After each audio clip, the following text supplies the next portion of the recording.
안녕하십니까. 14주차 2교시입니다. 마지막 시간인데 지난 시간에 공부했던 6장의 위험의 분석과 대응 관련해 가지고 뒤에 나오는 2절과 3절 공부하시겠습니다. 먼저 2절에 나오는 게 위험 프리미엄과 확실성 등가라는 개념입니다. 이 등가라고 하는데 값이 같다는 거죠. 등가. 정확한 발음은 등가라고 하셔야 정확한 발음입니다. 국어사전에 등가라고 발음 나와 있습니다. 확실성 등가.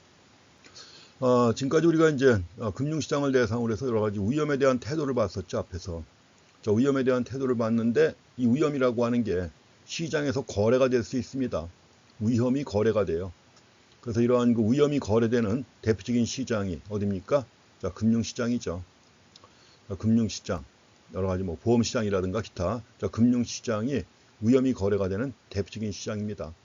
그래서 위험을 거래할 때 중요한 개념이 바로 위험 프리미엄이라는 개념하고 또 한 가지 확실성 등가라는 개념 두 가지입니다. 그 개념 먼저 보신 다음에 관련된 내용들 차례대로 보시겠습니다. 자, 지금 우리가 공부하시는 내용은 여러분들은 뭐 좀 재무관리 공부하신 분들은 이미 익숙하실 것이고 또 재무관리를 갖다가 뭐 당연히 재무관리 공부하셨겠죠, 그렇죠? 그래서 이제 편하게 공부하시면 되겠습니다. 경영학 과목 중에서도 제일 어려운 부분 중에 하나가 재무관리입니다. 다 아시죠? 여러 가지 복잡한 뭐 지금까지 공부할 때 많지 않던 여러 가지 수식도 많이 나오고 하는데 뭐 이런 수식이라든가 그래프에 너무 연연해 필요는 없습니다. 그 핵심적인 내용만 잘 확인하시면 됩니다.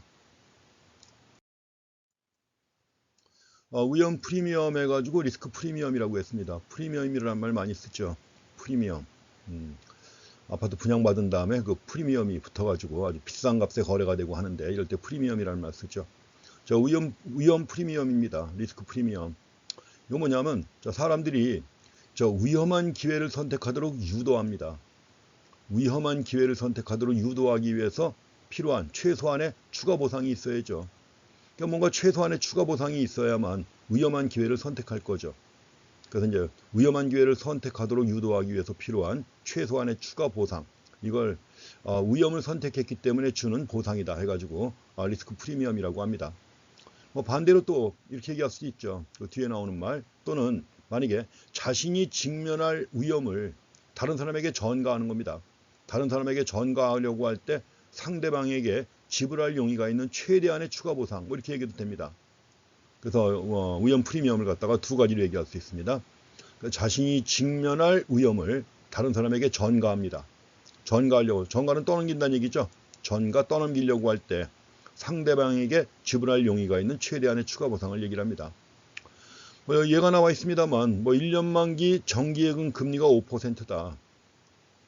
근데 A라고 하는 사람을 펀드에 투자하도록 유도합니다. 펀드에 투자하도록 유도하기 위해서는 최소 15%의 기대 수익률을 달성해야 한다.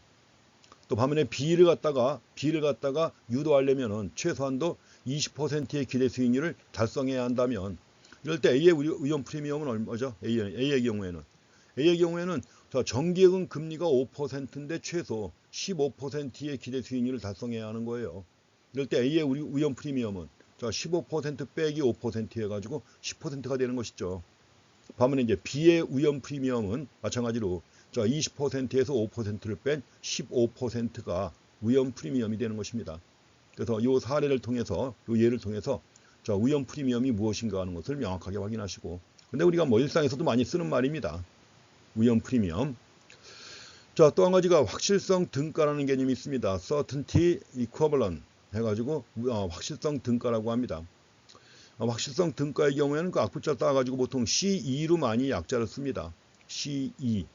어떤 책에서는 이제 소문자로만 CE 쓰는 경우도 있고, 또 어떤 책에서는 이제 대문자로 해가지고 쓰는 경우도 있고 합니다. CE가 바로 확실성 등가다. 물론 위험 프리미엄은 RP로 씁니다. 리스크 프리미엄 해가지고 RP라는 약자를 많이 씁니다. 확실성 등가는 뭐냐면, 등가는 값이 같다는 얘기죠. 등가, equivalent, 값이 같다는 얘기입니다. 근데 이제 확실성 등가라고 해가지고 위험한 기회가 있습니다. 근데 위험한 기회가 있는데 이로부터 예상되는 기대 효용이 있어요. 위험한 기회로부터 예상되는 기대 효용하고 동일한 수준의 효용을 가져다주는 확실한 금액입니다. 확실성 등가라고 그랬죠. 그래서 위험한 기회로부터 예상되는 기대 효용과 같은 수준의 효용을 가져다주는 확실한 금액을 확실성 등가라고 합니다. 자, 이제 둘 사이의 관계라든가 이런 내용들을 차례로 본 다음에 나중에 이제 위험을 갖다가 어떻게 대응할 것인가 하는 내용을 보겠습니다. 자, 위험 프리미엄하고 확실성 등가는 항상 반대로 움직이죠. 좀 전에 우리가 개념을 갖다 봤습니다만 항상 반대로 움직인다는 걸 먼저 확인하시기 바랍니다.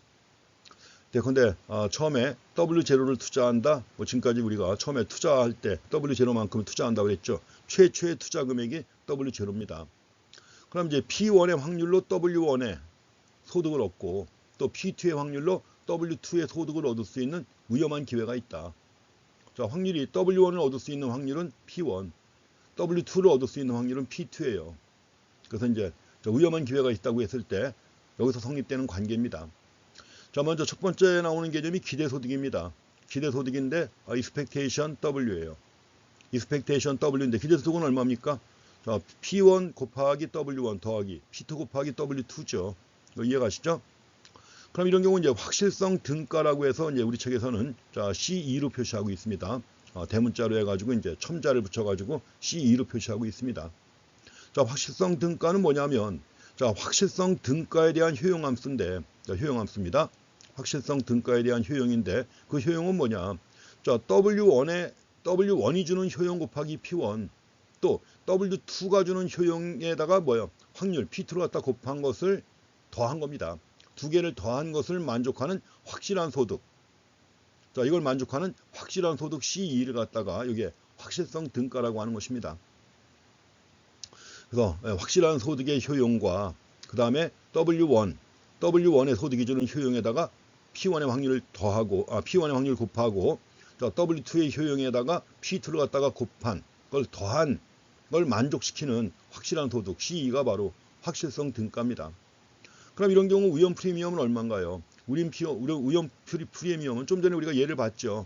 그 기대소득하고 확실성 등가 간의 차이가 되겠죠. 그래서 여기서 위험 프리미엄 해가지고 RP라고 할 때는 자, 기대소득에서 아까 우리가 15%, 20%의 기대소득이 있었는데 그 중에서 확실성 등가라고 하는 게 바로 뭐예요? 5%죠. 정기예금 이자율. 그래서 위험 프리미엄은 자, 기대소득에서 확실성 등가를 뺀 것이 바로 위험 프리미엄이다. 이렇게 반대로 움직이는 거죠. RP하고 C2하고는 반대로 움직입니다. 위에서 얘기했었죠. 반대로 움직인다는 거 말씀드렸죠. 그래서 다시 한번 이걸 정리한다면 결국 기대소득이라는 게 뭐예요? 기대소득은 저 위험 프리미엄 더하기 확실성 등가가 바로 기대소득입니다. 그래서 아까 첫 번째에서는 정기예금 이자율 5%가 확실성 등가고 거기다가 위험 프리미엄이 10%였죠. 그 두 개를 더한 15%가 기대소득이었죠. 두 번째 B의 경우에는 확실성 등가 5%에다가 위험 프리미엄 15%를 더한 20%가 바로 뭐예요? 예, EW였죠. 기대소득. 이렇게 해가지고 이 관계를 갖다가 요거 통해서 확인하시기 바랍니다. 다시 한번 얘기하지만 기대소득에서 확실성 등가를 뺀 것이 위험 프리미엄이다. 가지고 좀 전에 얘기했던 사례에서는 확실성 등가라고 하는 게 바로 뭐예요? 정기예금 이자율. 그건 확실한 거 아니에요, 그렇죠? 이렇게 해가지고 이 관계, 특히 이 관계 잘 확인하시기 바랍니다. 계속 써먹을 관계니까 잘 체크하시고요. 자, 이제 위험에 대한 태도하고 또 위험 프리미엄의 관계도 좀 보셔야 됩니다. 자, 위험 기피적인 경우에는 위험 프리미엄이 0보다 큽니다. 그리고 RP가 0보다 크다는 얘기는 뭐예요? EW가 EC보다 크다는 얘기죠. 기대소득이 확실성 등가보다 크다는 얘기죠. 같은 얘기입니다. 자, 위험 중립적이라는 얘기는 뭐예요? 위험 프리미엄이 제로입니다. 무차별하다는 거니까 제로죠. 위험 중립적이라고 할 때는 이제 위험한 투자를 하건 안 하건 중립적이다. 무차별이다 하는 거죠. 그러니까 위험 프리미엄이 제로가 될 것이고 위험 프리미엄이 제로가 된다면 자, 기대소득과 확실성 등가는 같습니다. 같다는 거 확인하시고요. 다음에 위험 애호적인 태도가 있는데 위험 애호적인 태도의 경우에는 당연히 위험 프리미엄이 마이너스예요. 0보다 작습니다. 0보다 작고 이런 경우라면 당연히 기대소득이 확실성 등가보다 작겠죠. 자, 요 관계 잘 파악하시기 바랍니다. 뭐 다 알고 계실 것 같습니다. 자, 이거 갖다가 앞에서 봤던 그 효용함수 가지고 또 살펴볼 수가 있습니다. 자, 효용함수 가지고 위험 프리미엄과 확실성 등가인데, 여기서 먼저 위험 기피적인 경우입니다. 자, 아까 앞에서 봤던 그림하고 똑같습니다. 가로축은 W고, 저 W가 주는 효용을 표시합니다. 세로축에다가는. 그래서 지금 우리가 본 것처럼 위험 프리미엄은 기대소득 UW하고 확실성 등가 C 간의 격차, 차이가 바로 이제 위험 프리미엄이었죠. 그럼 위험 기피적인 사람의 경우에는 항상 뭐예요? 0보다 크다고 그랬죠. 위험 기피적인 사람은 위험 프리미엄이 0보다 크다. 그런데 이런 경우입니다. 강오목한 경우죠. 지금 이 그래프가. 강오목한 경우고, 이럴 때 아까 앞에 얘기했지만 한계용은 체감하는 경우죠. 자, 한계용은 체감하는 경우이기 때문에 확실성 등가는 예컨대 C인데 기대소득이 얼마요? 기대소득이 이 상황에서 EW가 되는 거죠. 확실성 등가보다 기대수익이 더 크다. 그러니까 당연히 위험 프리미엄은 0보다 크죠. 이런 경우 확인하실 수 있고, 두 번째, 세 번째 그림도 앞에서 봤던 거하고 똑같습니다. 이거는 바로 뭐죠? 위험 중립적인 경우죠. 위험 중립적일 때는 계속 직선을 갖다 나타냅니다. 위험 중립적인 경우에는 당연히 어떻게 되겠어요? 확실성 등가하고 기대소득이 같죠. 같은 경우고. 위험 프리미엄은 제로가 되는 것입니다. 자, 다음 B번 강볼록한 경우죠. 강볼록한 경우인데, 강볼록한 경우에는 당연히 뭐예요? 자, 위험 애호적인 경우고, 위험 애호적일 때는 당연히 뭐예요? 위험 프리미엄은 0보다 작습니다. 마이너스예요. 자, 확실성 등가가 더 큽니다. 기대소득보다 확실성 등가가 더 크기 때문에 위험 프리미엄은 마이너스라고 하는 거 확인하실 수 있죠. 자, 세 가지. 첫 번째가 위험 기피적인 경우, A번은 위험 중립적인 경우, B번은 위험 애호적인, 위험 선호적인 그런 경우입니다. 리스크 러브의 경우죠. 이렇게 해서 관계 좀 확인하시기 바랍니다.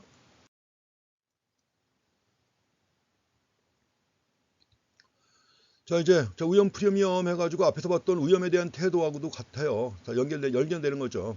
그래서 지금 우리가 위험 프리미엄을 앞에서 봤던 위험에 대한 태도를 갖다 분류하는 기준으로도 이용됩니다.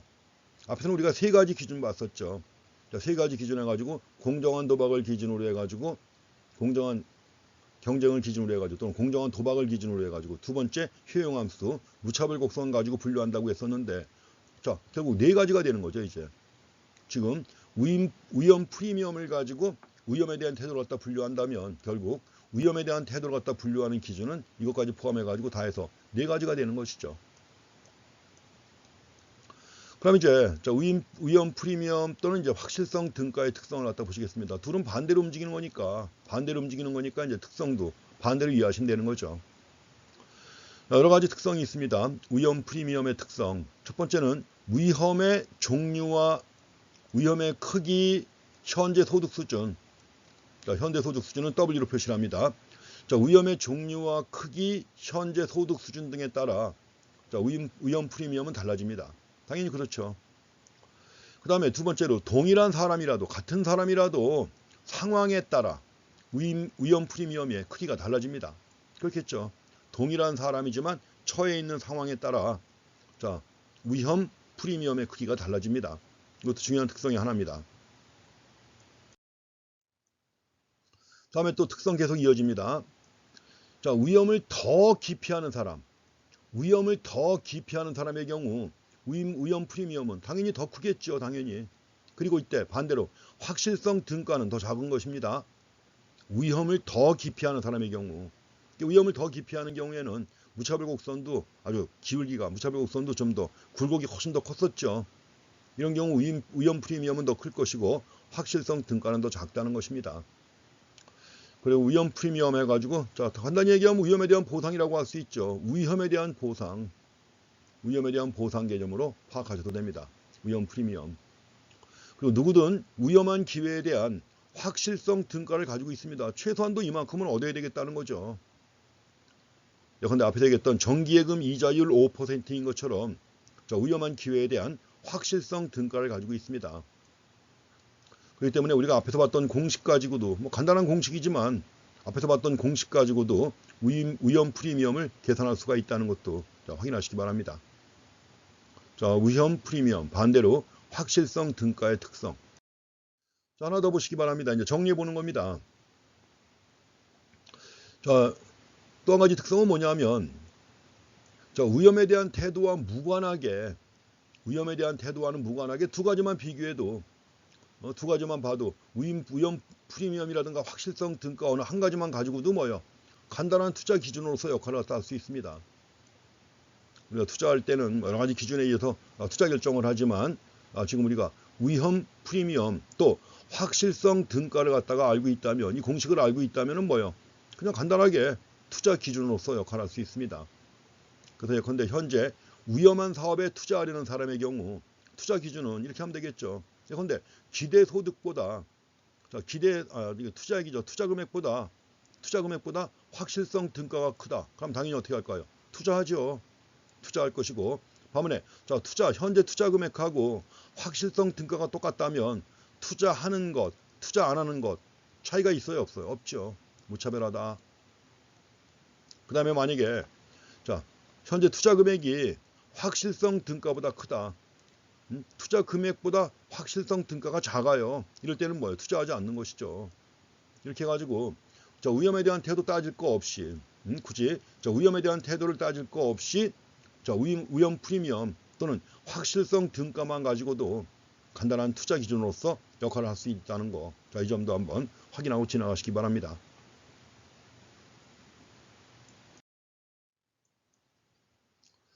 이제 위험에 대한 대응 보겠습니다. 위험에 대한 대응이고 여기 나오는 위험에 대한 대응은 여러 가지 방법들이 있고 지금 이제 제일 먼저 위험과 보험 얘기가 나왔습니다만 뒤에 가면 포트폴리오 이론이라든가 캡M이라든가 이런 모형들도 나옵니다. 재무관리에서 아주 가장 중요한 내용 중에 하나죠. 먼저 위험과 보험 간의 관계 보는데 보험도 공정한 보험이 있고요. 불공정한 보험으로 구분할 수가 있습니다. 요새 보험 때문에 우리 사회도 굉장히 시끄럽지 않습니까? 근데 불완전 판매했다. 불완전 판매라는 게 무슨 말이죠? 이 보험에 대한 확실한 정보를 다 알려주지 않은 거예요. 다 알려주지 않고 판매한 겁니다. 그러니까 보험이 갖고 있는 좋은 점만 부각해서 알려주고 이 보험의 위험성 같은 것들은 전혀 알려주지 않고 판매한 겁니다. 그럼 당연히 보험에 가입한 사람은 어떻게 될까요? 보험에 가입한 사람은 큰 위험에 직면하게 되는 거죠. 그래서 이제 불완전 판매한 그 보험에 대해서 어떻게 할 것이냐 하는 것이 지금 금융감독원도 나오고 금융감독위원회까지 나와가지고 지금 우리 사회가 굉장히 시끄럽습니다.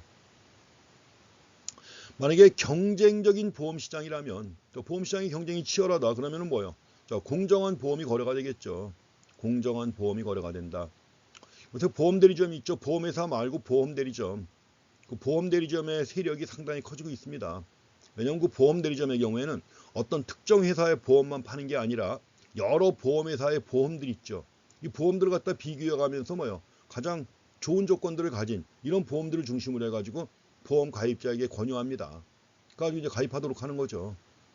그래서 이제 보험 대리점이 그만큼 세력이 커지고 있는데 보험 대리점 같은 경우에는 당연히 어떤 특정 회사가 설계한 보험만이 아니라 여러 회사의 보험을 갖다가 한꺼번에 비교해가지고 가장 유리한 조건에 나온 보험들 갖다가 많이 권유를 하죠. 그래서 이제 아주 보험 전문가들이 모여있는 아주 보험 설계사라고 하지만 사실은 그 분야의 최고 전문가들이 모여있는 이런 그 보험 대리점 업계도 상당히 유망한 업계 중에 하나입니다. 왜냐하면 직접 보험 대리점을 만들 수도 있고요. 사업이죠, 그것도. 그래서 보험 시장이 경쟁적이라면 당연히 공정한 보험만이 거래가 됩니다.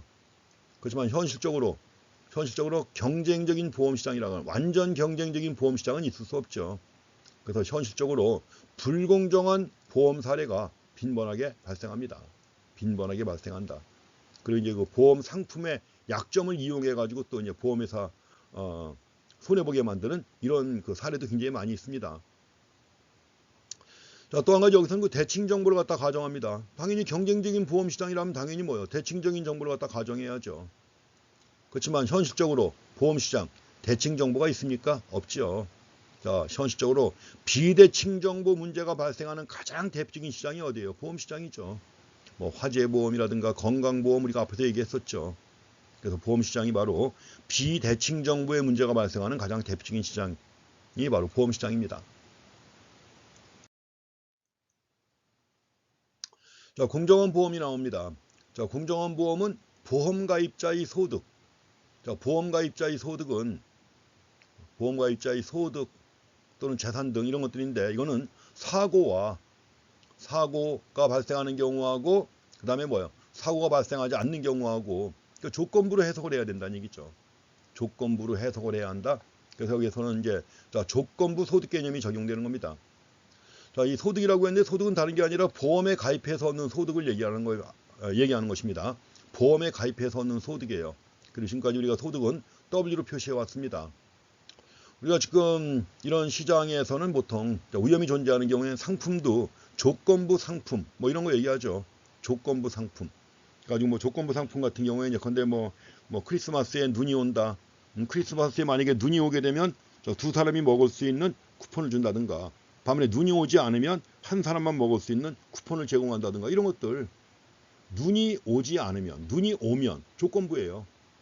이런 식으로 해가지고 조건부 상품들이 꽤 많습니다. 실제로 여러 가지 뭐 경품을 제공하거나 이럴 때도 그 조건부로 제공하는 경우가 꽤 많죠. 여기도 마찬가지로 그렇습니다. 그럼 여기서 자, 보험 가입 전 소득은 자, 지금 사고인 경우하고 무사고인 경우 두 가지입니다. 자, 사고인 경우는 B로 표시했고, 무사고인 경우에는 G로 표시했습니다. 그럼 이제 조건부 소득 개념을 적용해 가지고 보험 가입 전 소득은 어떻게 될까요? 보험 가입 전 소득은 W는 WG 그리고 WB죠. 무사고와 사고입니다. 무사고와 사고. 그리고 무사고인 경우에는 소득이 얼마요? W0입니다. W0고, 사고인 경우에는 사고 시에 손실액을 빼야죠. 그 사고가 있는 경우에는 사고 시에 손실액을 뺀 게 바로 소득이 되는 것입니다. 이렇게 해서 W0 빼기 D. 사고 시에 손실액을 뺀 것이 소득이 되는 거죠. 그래서 보험 가입 전의 소득은 WG, WP 해가지고 WG는 W0고 WP는 W0-D가 됩니다. 근데 보험 가입 푸는 여기다 프라임 붙였습니다. 프라임을 붙여가지고 W 프라임이에요. 그래서 보험 가입 후 소득이라고 할 때는 뭐냐? 자, 당연히 무사고일 때는 WG 프라임이에요. WG 프라임. 그리고 이제 사고 시 WB 프라임인데, 여기서 무사고 시에는 무사고인 경우에도 보험에 가입했으니까 뭘 내야 돼요? 보험에 가입했으니까 보험료 내야죠. 보험료를 내야 될 것이고, 그리고 만약에 사고가 있게 되면 뭘 받아요? 보험금을 받죠. 보험에 가입한 다음에 매월 내는 돈이 보험료입니다. 보험료고, 만약에 사고가 발생했을 때 받는 돈이 있죠. 이것을 보험금이라고 합니다. 보험료, 보험금. 이거 개념 이해 못 하시는 분들도 꽤 있습니다. 전에 그냥 얘기 자세히 안 하고 지나갔더니 질문하시는 분들이 있는데, 자, 보험에 가입한 다음에 내는 보험료, 매월 내는 돈은 보험료, 사고가 났을 때 받는 돈은 보험금, 이렇게 번역합니다. 국내에서는. 그래서 보험에 가입했으니까 당연히 매 기간마다 보험료 내야죠. 보험료 내야 되는 거니까 보험료를 갖다 I라고 하면, 자, 보험 가입 후 무사고 시 소득은 얼마예요? 무사고지만 뭐예요? W0 마이너스. 보험료 냈잖아요. 보험에 가입했으니까. 그래서 이제 무사고 시의 소득은 W0 마이너스 I입니다. 근데 만약에 사고가 났을 때 소득은 뭐냐? 사고가 났을 때 소득은 W0에서 먼저 사고 시의 손실액 D를 빼야 합니다. 사고 시의 손실액 데미지를 빼야 되고, 그 다음에 뭐예요? 보험료도 나갔죠. I도 빼야 됩니다. 근데 사고가 난 후에 뭘 받았어요? 보험금 받았죠. 보험금 C를 받았기 때문에 더하기 C가 되는 것입니다. 그래서 보험 가입 후 소득 W 프라임은 일단 무사고 시 W0-I, 사고 시 W-D, W0-D-I 더하기 C가 되는 겁니다. 조건부로 해석을 해야 돼. 이렇게 해갖고 보험 가입 전과 보험 가입 후 해가지고 조건부로 해서 파악하셔야 되는 것입니다. 이 개념까지는 뭐 충분히 이해 가시죠. 자, 이 공정한 보험이라고 했는데, 공정한 보험일 때는 보험회사의 기대 이윤이 0이 됩니다. 그래서 우리가 공정한 보험이라고 할 때는 보험회사의 기대 이윤을 0으로 하는 보험이 공정한 보험이에요. 자, 그렇게 설계합니다. 그래서 공정한 보험의 조건은 뭐냐? 자, P가 사고 확률이라면 자, 공정한 보험의 조건은 뭐예요? 자, 보험금. 자, 사고가 났을 때 지급하는 보험금에다가 뭐예요? 사고 확률을 곱해가지고 보험료를 측정해야 되는 게, 이게 바로 공정한 보험이에요. 공정한 보험. 그래서 보험금에다가 사고 확률을 곱해가지고 이걸 가지고 보험료를 정하는 겁니다. 이런 보험이 공정한 보험이에요. 예를 들면 화재 확률이 2%다. 근데 매달 내는 보험료가 200만 원이다. 근데 자, 만약에 불이 나가지고 받을 수 있는 보험금은 1억 원이다. 1억 원. 그러면 1억 원에 2% 곱한 게 얼마예요? 200만 원이죠. 그럼 보험회사의 기대 이윤이 얼마가 됩니까? 0이 되는 거죠. 이럴 때는. 보험회사의 기대 이윤이 0이 되는 거니까 이런 보험이 바로 무슨 보험? 이런 보험이 공정한 보험이에요. 그래서 공정한 보험이 바로 이런 보험이다. 만약에 이거보다 보험료가 더 높다거나 이러면 불공정하죠. 이렇게 해갖고 자, 공정한 보험 개념 먼저 확인하시고, 다시 한번 얘기하지만 보험회사의 기대 이윤을 0으로 하는 보험이 공정한 보험입니다. 그래서 여기서 이제 공정한 보험 기회와 최적 보험을 갖다 살펴봅니다. 여기서 이제 가로축과 세로축이 달라집니다. 가로축은 뭐예요? 저 WG는 무사고 시 소득이에요. 무사고 시의 소득, WP는 사고 시의 소득입니다. 사고 시의 소득이고, 당연히 무사고 시의 소득과 사고 시의 소득이 45%로 결합된다면 확실선이죠, 이게. 가지고 확실선상에서 균형을 이루게 되는 것입니다. 이럴 때 이제 원래는 저 W0만큼 그러니까 최초의 소득입니다. 최초의 소득이고, 거기서 자, 사고 시 사고 금액을 뺀 거예요. 사고 시 손실액 있죠. 사고 시 손실액을 뺀 게 바로, 그러니까 여기서 이제 만약에 무사고 시에는 W0죠. W0만큼. 사고가 없으니까 W0만큼의 소득입니다. 근데 사고가 났을 때는 어떻게 되는 거예요? 사고 시 소득은 W0에서 사고 시 손실액 D를 뺀 거 아닙니까, 이거.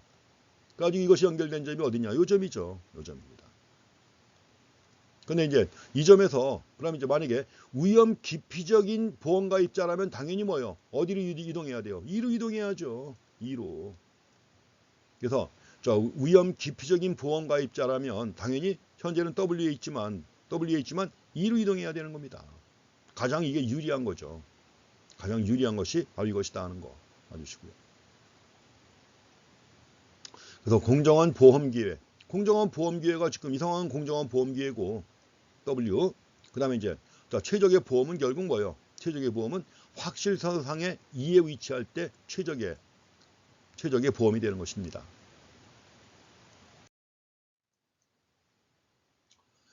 자, 이제 공정한 보험과 위험에 대한 태도 또 관계 볼 수가 있습니다. 자, 우리가 위험 기피적인 사람이 있다. 공정한 보험에 위험을 기피해야 되니까, 피해야 되니까 당연히 가입하겠죠. 위험 중립적인 사람은 보험에 가입하는 경우 안 하는 거 무차별합니다. 위험 애호적인 사람은 위험을 기꺼이 감당하려고 하는 거 아니에요. 저 불나는 거지 뭐 이렇게. 위험 애호적인 사람은 공정한 보험에 가입하지 않습니다. 뭐 불이 난다. 뭐 팔자소관이지 뭐 어떻게 하냐. 보험 가입 안 해요. 의외로 꽤 많습니다. 이런 사람들이. 아프면 아프다 죽는 거지 무슨 건강보험이냐, 이런 분들이 꽤 있습니다. 위험 애호적인 사람들이죠. 모든 걸 포춘에 맡기는, 운에 맡기는 이런 사람들. 그래서 이제 위험 애호적인 사람은 공정한 보험에 가입하지 않는다. 다들 뭐 우리가 보험은 가지고 있을 거라고 생각하죠. 근데 의외로 보험에 전혀 가입하지 않는 분들이 꽤 있습니다. 그러니까 보험을 안 믿는 거죠. 안 믿는 거고, 또 나는 괜찮을 것이다 이렇게 생각하는 겁니다. 그렇지만 여러 가지 가능성을 다 고려해 가지고 최선의 보험을 유지하는 게 뭐 되게 미래에 대한 불안감을 해소시키는 그런 장치가 되겠습니다. 자, 이렇게 해서 위험에 대한 태도하고 공정한 보험 간의 관계도 이렇게 해서 살펴보셔야 됩니다. 자, 위험에 대한 태도 참 여러 가지로 우리가 지금 연계하고 있는데, 그래서 자, 공정한 보험과도 연계가 됩니다. 자, 근데 이제 불공정한 보험입니다. 왜냐하면 현실에서는 불공정한 보험이 더 일반적입니다. 자, 불공정한 보험의 조건은 뭘까요? 보험료가 PC보다 더 커요. 아까 우리가 C는 보험금이고 사고 확률이 P입니다. 화재 확률이 P다. 근데 이걸 만약에 화재 확률이 만약에 2%라고 해가지고 보험료가 2%라면 공정한 보험이지만 지금은 뭐예요? 화재 확률이 2%대 보험료가 300만 원이에요. 그러니까 당연히 보험회사가 더 많이 보험료를 받는 거죠. 확률보다도 보험료를 더 많이 받는 거죠. 이게 바로 불공정한 보험이죠. 불공정한 보험이다. 그래서 만약에 불공정한 보험이 주어진 경우, 이럴 때 위험 기피적인 보험가입자의 행동은 어떠냐?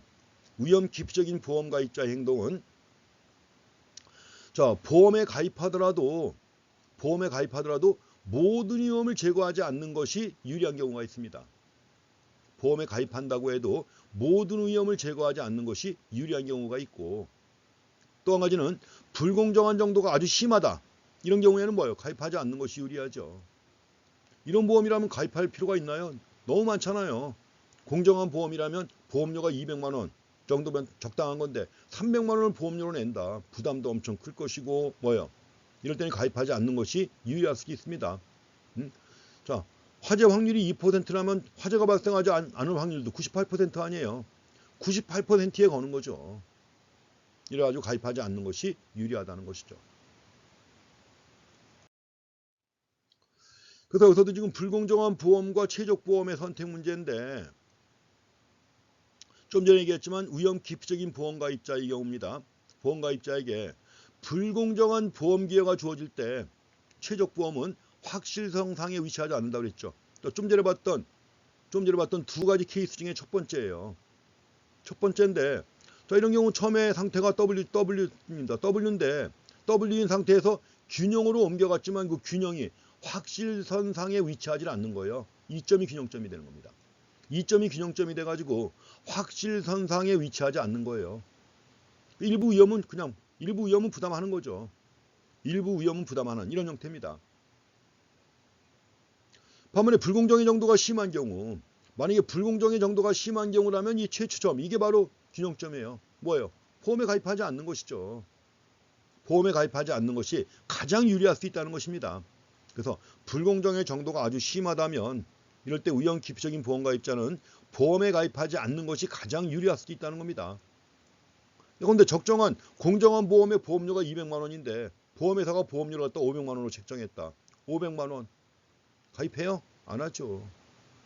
그래서 이럴 때는 보험에 가입하지 않는 것이 가장 유리할 수도 있다는 점도 함께 확인하시기 바랍니다.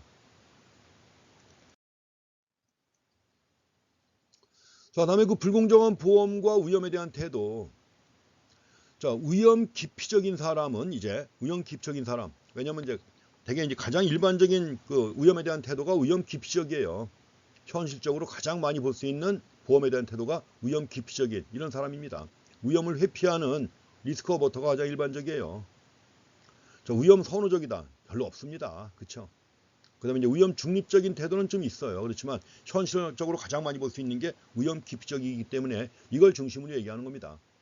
그래서 위험 기피적인 사람은 자, 위험에 대한 태도 어때요? 불공정한 정도에 따라 자, 보험에 가입할 수도 있고 가입하지 않을 수도 있다. 무차별합니다. 가입하지 않을 수도 있다. 무차별이라는 말은 또 쓰면 안 되겠네요. 그렇죠? 아까 우리가 무차별은 위험 중립적일 때 썼으니까 무차별이라는 말은 쓰지 말고요.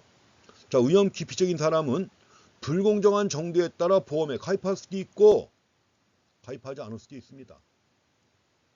그럼 위험 중립적인 사람은 이럴 때 어떻게 될까요? 위험 중립적인 사람은 불공정한 보험에 가입하지 않지요.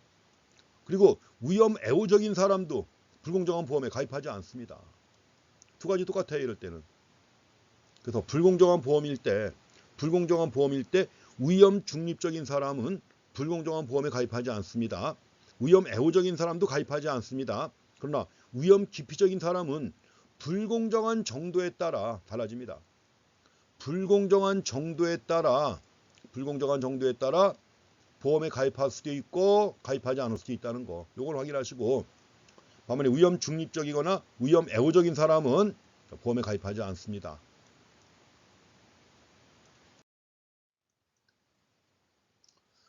자, 이제 위험에 대한 대응해가지고 기본적인 사항들 봤으니까 여기서 포트폴리오가 나옵니다. 포트폴리오, 우리가 분산 투자하는 거죠. 여러 가지 자산을 배합해가지고 여러 가지 투자 자산을 배합해가지고 분산 투자하는 것인데, 자, 분산 투자하는 게 뭐예요? 어느 한 가지에 올인했을 때 발생할 수 있는 위험이 있죠. 위험을 갖다 분산시키는 겁니다. 위험을 갖다가 줄이기 위해서 분산 투자하는 거죠. 이것이 바로 포트폴리오를 갖다 형성하는 것입니다. 자, 포트폴리오라고 할 때는 뭐예요? 여러 가지 자산 배합을 의미합니다. 자산 배합을 의미한다. 그래서 보통 우리가 자산 배합에서 가장 기초적인 것이 바로 그런 거 아닙니까? 현금도 가지고 있어야죠. 현금도 가지고 있어야 되고 또 그다음에 뭐요? 주식이나 증권도 있어야죠. 또 한 가지 부동산. 부동산이 아주 중요하죠, 그렇죠? 이거만큼 큰 수익 얻을 수 있는 게 없죠. 근데 이제 부동산은 또 뭐요? 현금화하기가 어렵죠. 현금화하는데 시간이 걸린다. 뭐 당장 현금이 필요할 때 대비해 가지고 현금도 보유해야 되고 주식도 보유하고 부동산도 보유하고 각기 다 장단점이 있는데 세 가지를 갖다 결합해서 보유하게 되면 위험도 피하면서 수익도 극대화할 수 있다는 것이 옛날부터 내려온 정설이죠. 세 가지. 현금, 주식, 부동산. 물론 이제 현금은 언제든지 찾을 수 있는 예금으로 보유할 수도 있죠. 예금으로 보유할 수도 있고 또 채권과 주식은 또 상호 보완 관계에 있으니까 채권과 주식도 배합해서 보유하는 것이고 나머지는 부동산입니다. 이런 거 갖다가 이제 적당한 비율로 포트폴리오 구성할 때 황금 비율이라는 것도 있고 그래요. 어쨌든 간에 포트폴리오라는 게 그겁니다. 여러 가지 자산을 갖다가 배합해가지고 분산 투자하는 것이다 하는 겁니다. 저 포트폴리오 관련해 가지고 아주 가장 유명한 말이 있죠. 계란을 한 바구니에 담지 말라. 이게 바로 포트폴리오와 관련된 가장 중요한 격언입니다. 자, 포트폴리오 보시고요. 우리가 이제 포트폴리오를 갖다 구성하는 것이 바로 위험을 줄이고자 하는 거 아니에요. 위험을 줄이고자 하는 건데, 근데 위험에는 제거할 수 있는 위험도 있고 제거할 수 없는 위험도 있죠. 자, 포트폴리오를 잘 구성함으로써 제거할 수 있는 위험도 있지만 제거할 수 없는 위험도 있습니다. 여기서 제거할 수 있는 이런 위험을 뭐라 그래요? 위험이 체계적이 아니에요. 위험이 체계적이 아니기 때문에 제거할 수 있는 겁니다. 그래서 비체계적 위험은 non-systematic risk인데, 비체계적 위험은 뭐예요? 포트폴리오만 잘 구성하면 줄일 수 있는 위험입니다. 근데 체계적 위험은 위험 자체가 워낙 체계적이기 때문에 뭐예요? 아무리 포트폴리오를 갖다 구성해도 제거할 수 없는 위험이에요. 그래서 체계적 위험이라고 할 땐 제거할 수 없는 위험. 예컨대 지금의 코로나 바이러스 예상했습니까? 못하죠.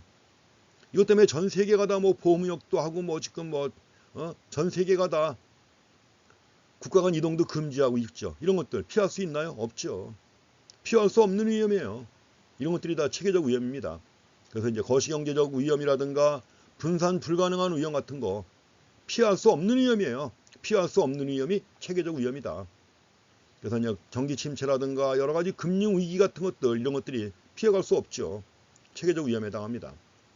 자, 반면에 이제 비체계적 위험이 있는데, 비체계적 위험은 내가 투자하고자 하는 주식 투자한다. 그럼 해당 기업에 가지고 있는 고유의 위험이 있죠. 이런 것들입니다. 이런 것들은 이제 분석을 잘하면 피해갈 수 있는 거죠. 그래서 피할 수 있는 위험이 바로 비체계적 위험이다. 주로 이제 미시적 위험이라든가 분산 가능한 위험 해가지고 피할 수 있는 위험이 비체계적 위험입니다. 포트폴리오만 잘 구성하면 제거할 수 있는 위험, 이게 바로 비체계적 위험이 되겠습니다. 자, 포트폴리오의 역할 나와 있는데, 남들이 일정한 기대 수익을 정해놓는다면, 일정한 기대 수익을 최소한의 위험이죠. 반대로 얘기하면 뭐예요? 일정한 위험하에서 기대 수익을 최대화하는 것입니다. 일정한 기대 수익을 최소한의 위험으로 달성한다. 반대로 얘기하면 일정한 위험이 주어졌을 때 기대 수익을 최대화한다는 거죠. 이걸 해주는 게 바로 포트폴리오입니다. 자, 포트폴리오의 수익과 위험이 있습니다. 포트폴리오의 수익과 위험. 자, 흔히 수익을 나타내는 개념으로서 흔히 평균 개념 쓰죠. 평균 개념을 쓰고, 위험을 나타내는 게 바로 뭐예요? 평균에서 벗어나는 정도죠. 평균에서 벗어나는 정도 해가지고 뭘까요? 이게 분산입니다. 그래서 우리가 포트폴리오의 수익과 위험 관련해 가지고 평균 분산 개념을 이제 사용해서 볼 겁니다. 평균 분산법이다 해가지고 나오죠. 일단 먼저 자산은 위험 자산하고 무위험 자산하고 구분합니다. 위험 자산과 무위험 자산. 가장 대표적인 위험 자산은 뭐예요? 주식이죠. 주가가 오르면은 떼돈 버는 거지만 주가가 폭락하기도 하고 합니다. 다 날리는 거죠. 위험 자산의 대표적인 예입니다. 근데 국채는 뭐예요? 국가가 이자를 갖다가 부담하는 것이고 보장하죠. 국가가 이자를 갖다 부담합니다. 보장하고.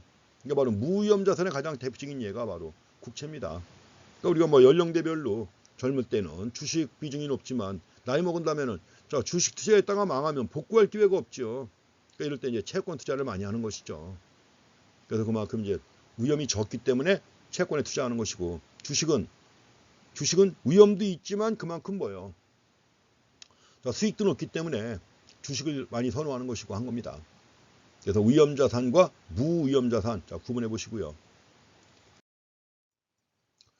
자, 만약에 N개의 위험 자산이 있을 때 포트폴리오는 여기서 저 포트폴리오는 결국 여러 가지 자산을 배합하는 거니까 X1부터 XN까지를 더하면 W0가 됩니다.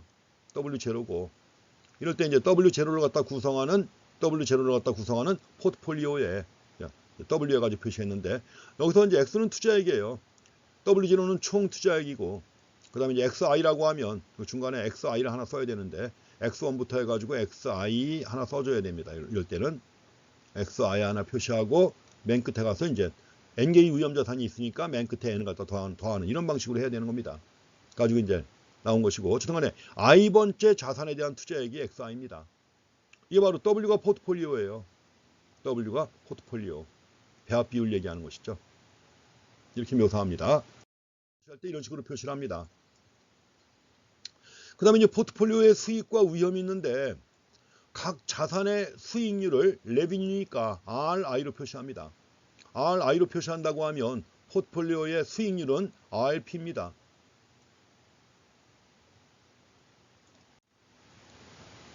그래서 수익률 RP를 갖다 이렇게 표시한다면 RP는 이제 지금 N개의 자산이 있었죠. W1, R1, W2, R2 해가지고 맨 마지막에 WN, RN이죠. 근데 여기서 중요한 건 RP는 기본적으로 뭐예요? 정규 분포를 이룹니다. 정규 분포를 이루고 원래 무작위로 추출했을 때는 의뢰 정규 분포가 됩니다. 통계 법칙이나 마찬가지예요. 그래서 RP는 정규 분포다. 자, 기대치는 expectation RP로 표시합니다. 분산은 자, 시그마 스퀘어 P입니다. 분산은. 그래서 자, 시그마 스퀘어 P로 표시할 것입니다. 자, 기대치인데 기대치가 뭐예요? 평균이에요. 기대치가 평균. 기대치라는 게 뭐죠? 자, 수익의 기대치입니다. 기대치는 바로 자, 수익의 기대치죠. 자, 수익의 기대치니까 평균 개념으로 해가지고 나타내면 되는 겁니다. 평균 개념 해가지고 expectation RP라고 하는 것이고 분산이 이게 바로 위험이에요. 분산은 위험을 얘기하는 거죠. 그래서 분산은 이제 R 스퀘어 P 가지고 이런 식으로 표시해가지고 분석할 때 이걸 평균 분산법이라고 하는 겁니다. 다시 얘기하면 수익은 기대수익, 기대수익이니까 평균. 위험은 리스크입니다. 뭐예요? 분산이에요. 그래서 평균, 분산, 수익과 위험을 그런 식으로 표시하는 거죠. 평균 분산법이다 해가지고 나타냅니다. 그래서 갖다가 평균 분산 모형이라고 그래요. 평균 분산 모형 해가지고 이 포트폴리오 투자 분석을 갖다 처음 한 학자가 해리 마코비치입니다. 해리 마코비치가 이걸 처음 제시했죠. 가지고 이제 해리 마코비치가 제시하는 평균 분산 모형 또는 이 포트폴리오 선택 이론. 해리 마코비치 양반은 진짜 천재로 알려져 있죠. 천재. 자, 25살에 박사학위 논문. 25살에 논문 하나 발표했는데 그 논문이 14페이지예요. 근데 그 논문이 나중에 박사학위가 아니라 그 논문이 나중에 노벨상을 안겨준 겁니다. 14페이지짜리 논문이. 물론 이제 그 이후에 그 모형을 계속 발전시켰지만 근본적으로 노벨상을 안겨준 업적은 25살에 쓴 14페이지짜리 논문이에요. 가지고 1990년에 노벨 경제학상을 탑니다. 해리 마코비치하고 이제 바로 그 뒤에 해리 마코비치의 분산, 평균 분산 모형을 좀 더 발전시킨 게 캡M 있죠. 캡M. 자본, 자산, 가격 설정 모형이 있습니다. 캡M을 제시한 학자가 윌리엄 샤프예요. 그래서 이제 윌리엄 샤프하고 해리 마코비치 그 두 명이 1990년에 노벨 경제학상을 탑니다. 그만큼 뛰어난 업적을 남긴 거예요, 여기에서. 그래서 우리가 흔히 이런 거 분석할 때 평균 분산 모형뿐만 아니라 뒤에 가면 이제 캡M 모형. 미국에서는 그렇게 읽습니다. CAPM이라고도 하는데 CAPM. 근데 미국에서는 보통 학자들도 그렇고 다 캡M으로 읽어요. 캡M. 자, 평균 분산 모형입니다. 그래서 이제 일단 지금 우리가 본 모형에서 기회집합은 자, 포트폴리오를 통해서 달성할 수 있는 기대 수익률과 표준 편차의 모든 조합의 모음이에요. 자, 기대 수익률은 평균 표준 편차 제곱한 분산입니다. 우리가 표준 편차를 제곱하면 이게 바로 분산이에요. 기대 수익률은 평균 개념이죠. 그래서 달성할 수 있는 기대 수익률과 표준 편차의 모든 조합들의 모음을 기회집합이라고 하는 거죠. 이 기회집합의 경계선을 갖다가 효율적 프론티어라고 합니다. 효율적 경계선 해가지고 efficient frontier라고 하는데, 그래서 EF라고 하는 약자 씁니다. EF라고 하는 약자 쓰는데, 그냥 보통은 경계선이라는 말은 또 번역을 안 하고 그냥 효율적 프론티어라고 하는 경우가 많이 있습니다.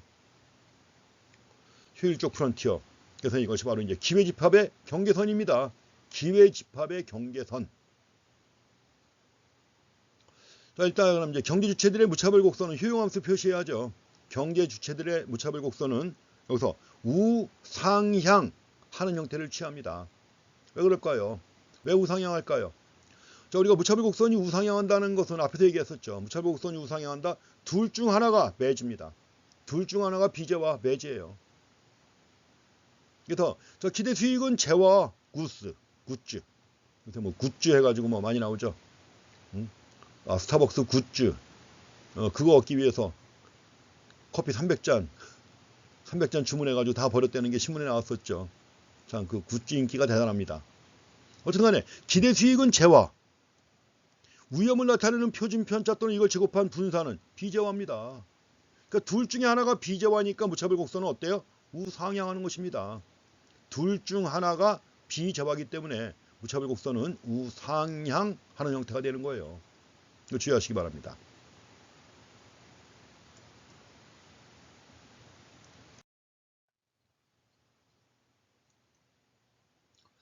그래서 이제 평균 분산 모형에서 경제 주체들의 효용을 극대화하는 거죠. 일단 효용을 극대화하는 게 뭐예요? 최적의 포트폴리오입니다.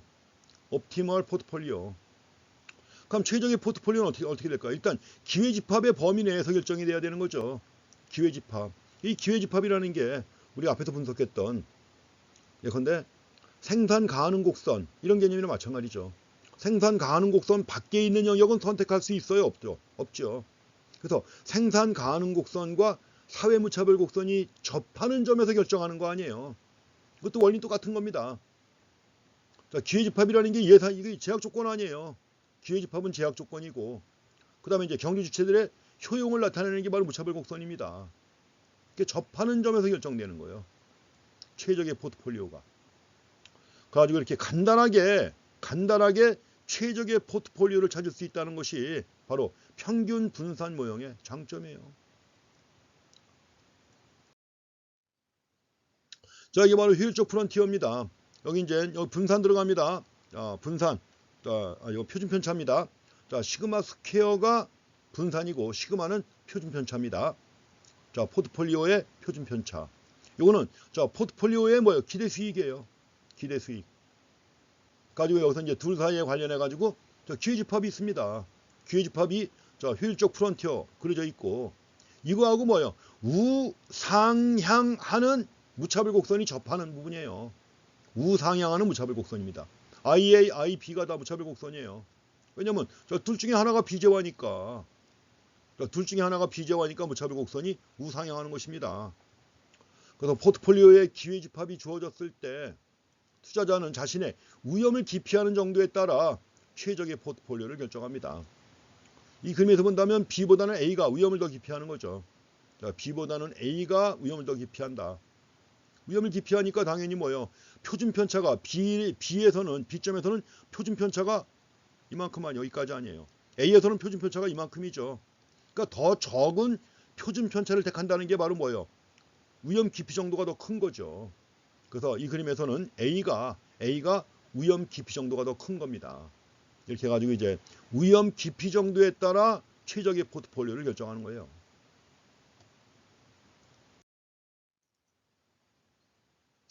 자, 이제 평균 분산 모형을 이걸 기초로 해가 좀 더 발전시킨 게 바로, 물론 이제 한계도 있고 하니까 한계를 보완하는 겁니다. 가지고 나온 게 자본, 캐피탈, 자산, 에셋, 가격 결정, 프라이싱 모델입니다. 캐피탈, 에셋, 프라이싱 모델 해가지고 이제 CAPM이라고 그래요. 근데 이제 자본자산 가격결정 모형이란 말이에요. 모델이기 때문에 M은 별도로 해가지고 미국에서는 CAPM이라고 많이 읽습니다. 앞에서 봤던 평균 분산 모형인데 평균 분산 모형에다가 무위험 자산을 도입합니다. 무위험 자산이에요. 위험이 전혀 없는 자산입니다. 그래서 무위험 자산을 도입하게 되면 위험 자산의 가격 결정 원리를 갖다 이해할 수 있습니다. 위험 자산의 가격 결정 원리를 이해할 수 있다. 그래서 만약에 N개의 위험 자산하고 하나의 무위험 자산이 있는 경우에요. 이럴 때 최적의 포트폴리오가 어떻게 될 것인가 하는 겁니다. 이럴 때 최적의 포트폴리오는 자, 다음과 같이 결정된다. 뒤에 나옵니다. 여기서 RF는 리스크 프리입니다. 리스크 프리 뭐예요? 무위험 자산의 수익률이에요. RF는 무위험 자산의 수익률. 그래서 이 경우는 이제 무위험 자산이 추가되는 경우에요. 무위험 자산이 추가되는 경우에는 누구나 자본시장선상에서 자, EF는 효율적 프론티어입니다. 효율적 프론티어고 그 다음에 자 CML이 있는데 이게 바로 뭐예요? 캐피털 마켓 라인이에요. 자본시장선이라고 합니다. 그 자본시장선에 대해서는 뭐 다 아실 텐데 그 책에 설명 나와 있으니까 좀 읽어보시기 바랍니다. 그리고 이제 뭐 마지막 시간인데 그러니까 의외로 이렇게 가끔 질문 올라오는 거 보면 책을 안 갖고 계신 분들이 꽤 있는 것 같습니다. 책을 안 갖고 있다고는 경영학과에서 뭔가 인간관계도 별로 안 좋다는 그런 느낌을 받는데요. 왜냐면 제가 교재를 안 바꾸고 계속 써온 이유가 뭐냐.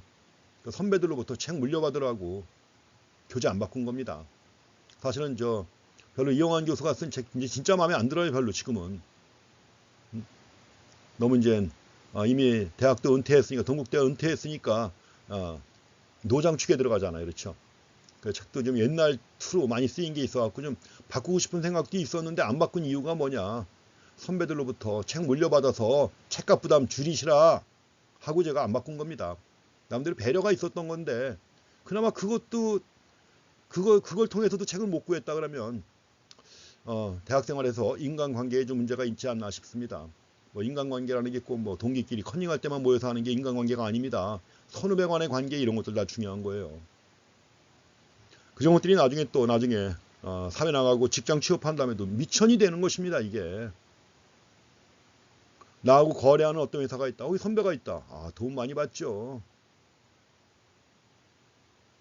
그래서 자 무위험 자산이 추가되는 경우 자본시장선이 나옵니다. CML.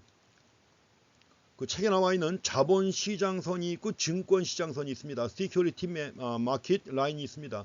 CML, SML이 있는데 자, 그 내용 책에서 확인해 가지고 꼭 보시기 바랍니다.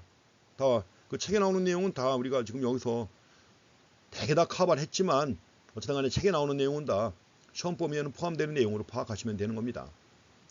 물론 뭐 거의 다 커버했으니까 특별한 건 없지만 어쨌든 간에 자 무위험 자산이 추가되는 경우에 누구나 자본시장선 상에서 CML 상에서 최적의 포트폴리오를 선택합니다. 접하는 점이 아니라 뭐요? 자본시장선 상에서 최적의 포트폴리오를 선택하는 거예요. 여기서 이제 A하고 B가 있는데 B의 경우에는 2점에서 그 다음에 뭐예요? 근데 A의 경우에는 2점이죠. 그래서 자본시장선 상에서 최적의 포트폴리오를 선택합니다. 이때 이제 자 뭐예요? 이럴 때 기대치는 요만큼이고 위험은 이 정도 위험 부담하는 거죠. M이라고 할 때 M점은 이런 겁니다. M점은 이런 것이고 가지고 여기서 자 효율적 프론티어 상에서 이런 선택을 한다는 것을 확인하시고 그래서 이제 M점에서 그은 접선 M에서 그은 접선이 자본시장선이고 자본시장선의 절편이 뭐예요? 무위험 자산의 수익률이에요. 자, 자본시장선의 세로축의 절편이 바로 뭐예요? 무위험 자산의 수익률이에요. RF. 그래서 이제 이거하고 해가지고 자 무위험 자산의 수익률하고 그 다음에 자 효율적 프론티어 있죠. 요걸 접하게 연결한 선이에요. 접하게 연결한 선이 자본시장선이다.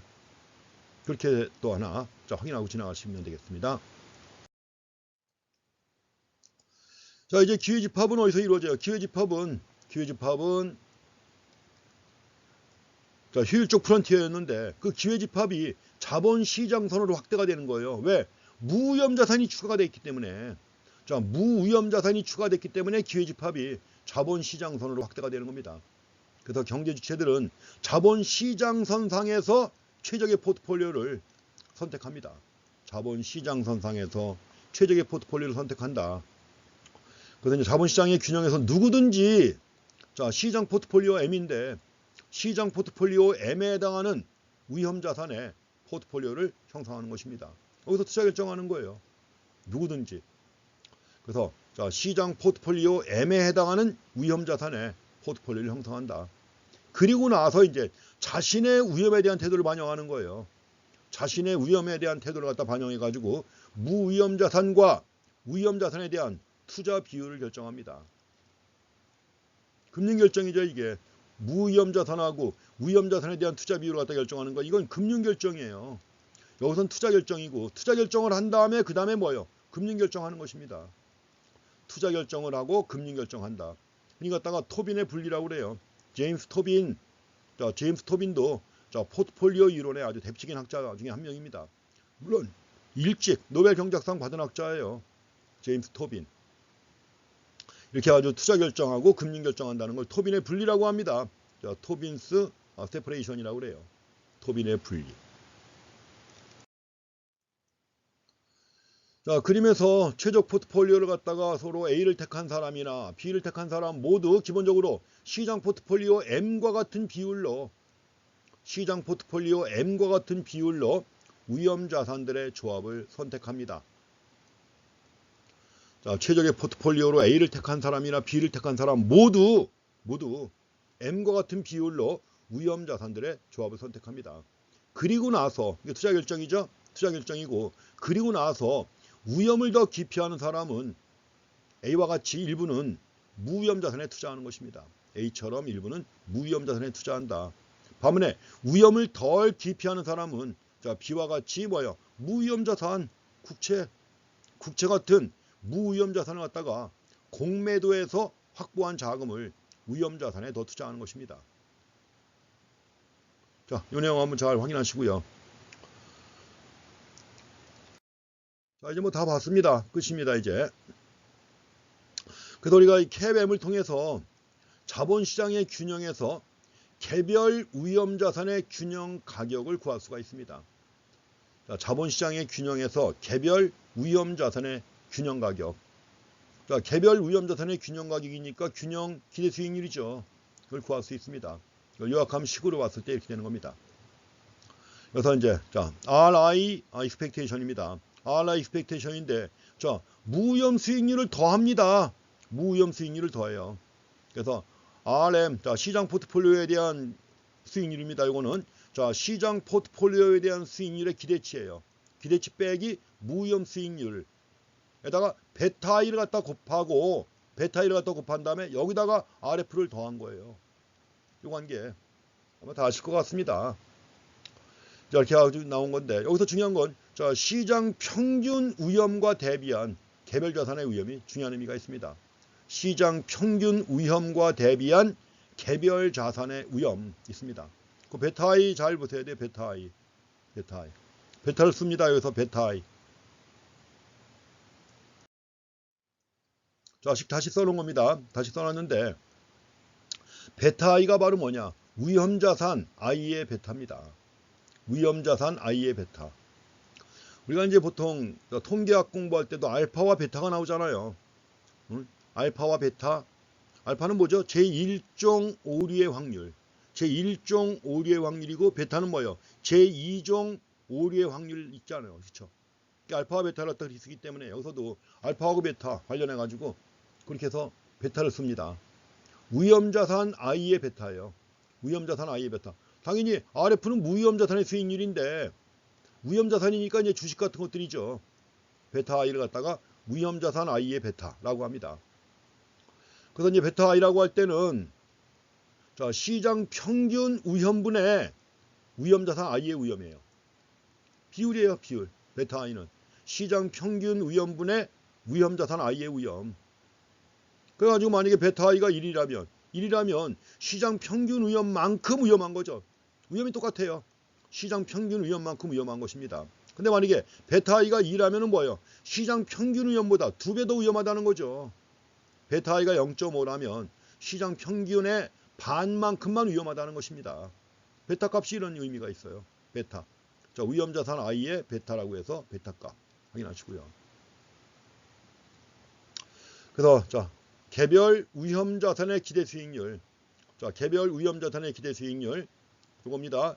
expectation RI입니다. expectation RI 해가지고 개별 위험자산의 기대 수익률은 자, 무위험자산의 수익률 RF에다가 자, 시장 평균과 대비한 개별 자산의 위험의 크기에 해당하는 위험 프리미엄이 더해져서 이게 더해진 거죠. 이게 더해져서 결정된다는 거 이겁니다. 이게 결론이에요. 식을 해석한 겁니다. 그래서 이제 우리가 expectation RI는 RF 더하기 이렇게 했는데, 그래서 자, 개별 위험자산의 기대 수익률은 무위험자산의 수익률에 시장 평균과 대비한 개별 자산의 위험의 크기에 해당하는 위험 프리미엄이 더해져서 결정된다는 것을 의미합니다. 우리 책에서는 여기까지 다루고 있습니다. 원래 캡 M 모형 이후에 또 재정 가격 결정 모형도 있죠. 재정 가격 결정 모형 해가지고 FM도 있습니다. 그래서 이런 것들이 다 재무관리에서는 나오는데, 자, 지금 우리가 공부하는 범위에서는 여기까지 다룹니다. 그래서 원래 사실은 5장과 6장을 다 연결해서 봤으면 조금 더 수월했을지 모르겠는데, 시간 관계상 5장은 뭐 여러분들이 또 다 충분히 알고 계신 내용이고 해서 생략하고 6장 통해서만 이제 마무리 정리를 해봤습니다. 자, 이번 학기 참 어려운 상황에서 공부했습니다. 사상 유례 없는 이런 상황. 그래서 만약에 강의실에서 만났으면 좀 더 재미있고 다양한 사례 또 봐가면서 했을 텐데, 여러 가지 제약 조건 때문에 좀 어렵게 한 학기가 끝났습니다. 뭐 저나 여러분이나 생전 처음 겪어보는 그런 일입니다. 이런 제약 조건이 있음에도 이제 뭐 또 이번 학기 공부하신 내용들이 나중에 또 아주 중요하게 여러분들 또 미래에 영향을 미칠 수도 있습니다. 여러 가지 또 이제 시험도 많이 보실 것이고 자격증도 취득할 것이고 하니까 이런 데 있어서 중요한 기초가 됩니다. 그래서 내용 잘 정리하시고, 자, 기말 시험은 말씀드린 것처럼 똑같이 보겠습니다. 24일 날 3시에 시작합니다. 그래서 자세한 내용은 공지사항에 올리겠습니다. 자, 그동안 수고했습니다.